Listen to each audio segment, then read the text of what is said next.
What I have here is a Lowrance trolling motor adapter for the HDI Skimmer.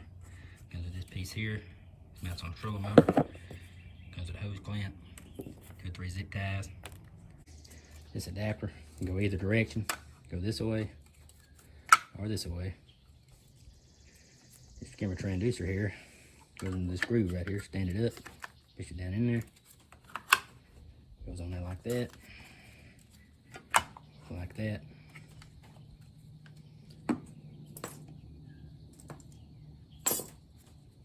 Put this pad in here. I put pad in mine. It keeps the transducer from moving around because it is a little bit loose in these.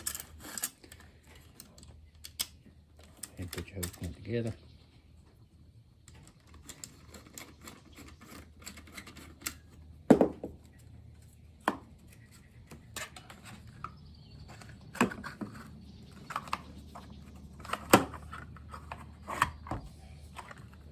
I'm gonna put mine on like this here.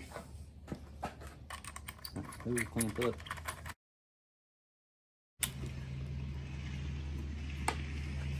Make sure the transducer's level on the bottom.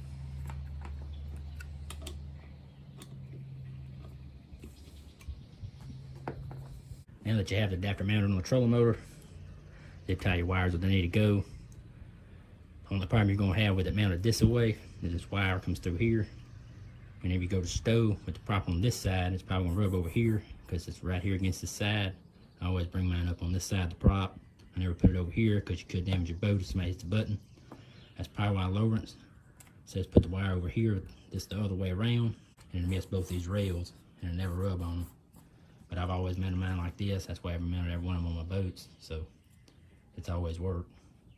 The good thing about this adapter here, it protects all 4 sides of the transducer. I had this mounted before I got the adapter.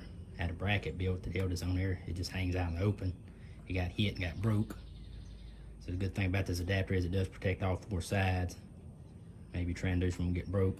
That's one of the good things about it. They don't give you a whole lot of options with these HDI skimmers. It's really designed to go on the back of a boat. So this is about the best option there is.